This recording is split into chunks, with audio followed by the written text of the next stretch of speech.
For thousands of years, it was dismissed as food for peasants, feared as poisonous, and even blamed for disease. Yet today, one humble crop feeds more people than almost any other plant on Earth. Without it, entire civilizations might have starved, wars could have ended differently, and millions of lives might never have existed. The potato has crossed continents, toppled economies, fueled empires, and triggered one of history's deadliest famines. It has been treasured as a sacred gift by mountain civilizations, rejected by European royalty, and eventually transformed into one of humanity's greatest survival tools. Its journey is not simply the story of a vegetable. It's the story of how a single plant quietly changed the course of human history in ways few people ever realize.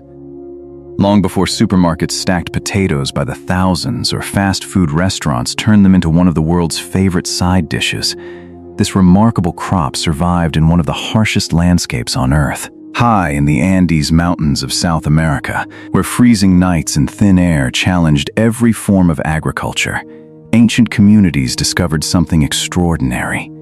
Hidden beneath rocky soil grew a plant capable of producing nutritious underground tubers that could withstand conditions where many other crops failed. Over thousands of years, these mountain farmers transformed a wild plant into hundreds of unique varieties through careful observation and selective cultivation. What began as a local food source would eventually travel across oceans, reshape global agriculture, influence empires, and sustain populations through some of history's greatest crises. The story of the potato is far more than a tale of farming. It is a story of adaptation, exploration, survival, and unexpected consequences.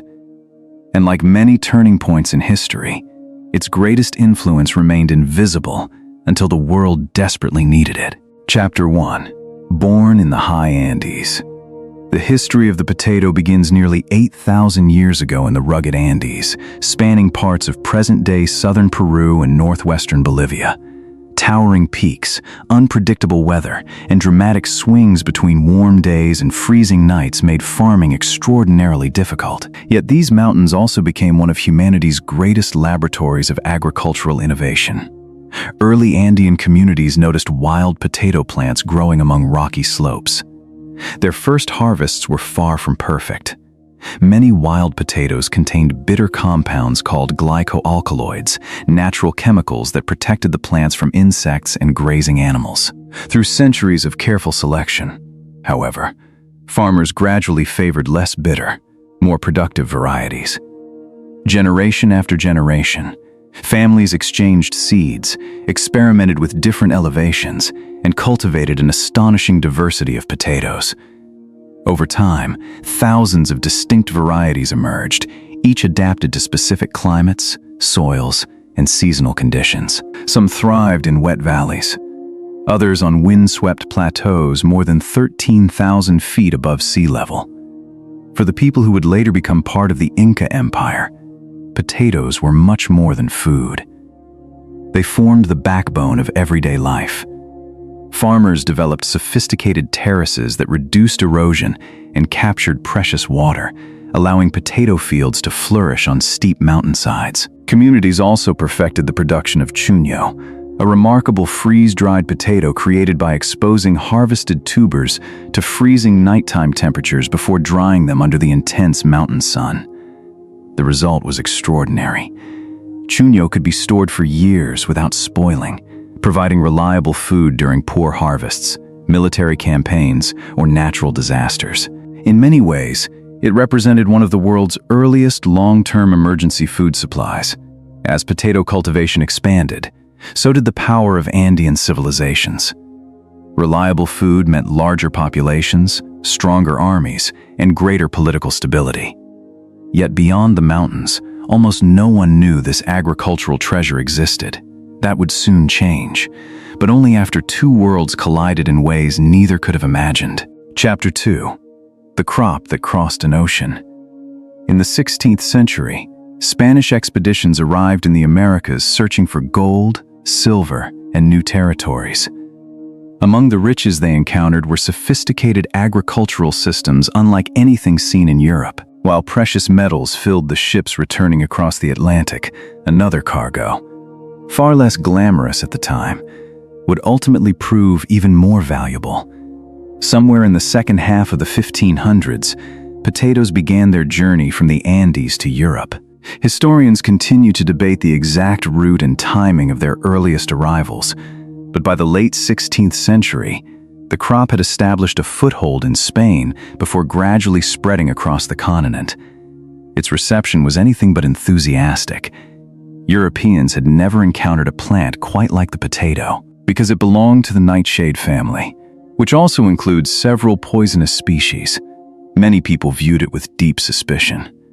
The tubers grew underground, unlike familiar grains or fruits, leading some to consider them unnatural. Physicians occasionally blamed potatoes for illnesses they did not actually cause, while others dismissed them as suitable only for livestock or the poorest members of society. Religious beliefs and cultural traditions added further resistance.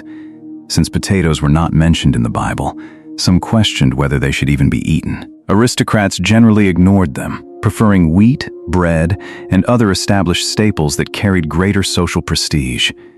Yet the potato possessed remarkable advantages that were impossible to ignore forever. It produced far more calories per acre than many traditional European crops and could thrive in cooler climates where grain harvests often failed. Even small plots of land could yield enough food to sustain an entire family. These practical benefits gradually attracted the attention of farmers living on Europe's margins, where survival depended on making the most of poor soil and unpredictable weather. What began as an unfamiliar curiosity was quietly becoming one of the most productive food crops Europe had ever seen. Few people realized that this overlooked tuber was laying the foundation for profound demographic and economic changes that would reshape the continent over the next 2 centuries. Chapter 3. The crop that changed Europe. By the 18th century, Europe was changing rapidly. Populations were rising, cities were expanding, and governments faced an uncomfortable question. How could they feed millions of people with limited farmland? The answer was already growing beneath the soil. Unlike wheat or rye, potatoes required relatively little land to produce an impressive harvest. A single acre planted with potatoes could provide significantly more calories than the same area devoted to grain. Even better, potatoes matured quickly and could survive in soils where other crops struggled.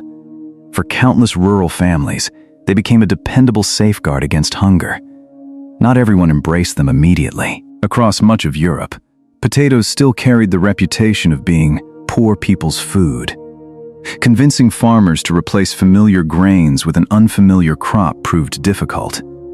In several regions, governments even launched campaigns to encourage potato cultivation. One of the most famous advocates was Antoine Augustin Parmentier in 18th century France. Captured during the 7 Years' War, Parmentier survived largely on potatoes while imprisoned in Prussia. Instead of becoming ill, as many Europeans feared, he found the crop nourishing and reliable. After returning home, he devoted years to proving that potatoes were both safe and valuable. According to popular accounts, Parmentier staged clever demonstrations to make potatoes appear desirable. Fields were guarded by soldiers during the day, creating the illusion that the crop was precious. At night, the guards relaxed their watch, allowing curious villagers to steal the potatoes and plant them themselves. Whether every detail of these stories is true remains debated, but Parmentier's relentless promotion undeniably helped transform public opinion. Elsewhere, rulers saw potatoes as instruments of national strength. Frederick the Great of Prussia ordered farmers to cultivate them after repeated grain failures threatened famine.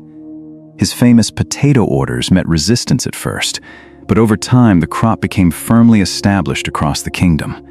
The effects reached far beyond agriculture. Better nutrition reduced the frequency of devastating food shortages. Infant survival gradually improved. Rural communities supported larger families, while expanding harvests allowed more people to leave the countryside and seek work in growing towns. Historians generally agree that the spread of the potato contributed significantly to Europe's population growth between the 18th and 19th centuries, although it was only one factor among improvements in medicine, sanitation, and trade. As Europe entered the Industrial Revolution, millions of factory workers depended on affordable, calorie-rich food. Once dismissed as strange and unfit for the dinner table, the potato quietly became one of the foundations of an industrializing continent. But beneath this remarkable success lay a hidden danger. Entire regions had become so dependent on a single crop that few imagined what might happen if it suddenly disappeared. History was about to deliver that answer, and the consequences would be catastrophic. Conclusion. From the rugged Andes to farms across the globe, the potato's journey is one of history's greatest success stories.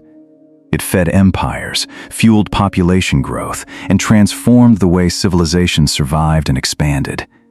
More than just a humble crop, the potato reminds us that even the simplest discoveries can leave the deepest mark on human history. So the next time you see a potato on your plate, remember, you're looking at a plant that helped feed the world, and it leaves one fascinating question. What would history look like if the potato had never left the Andes?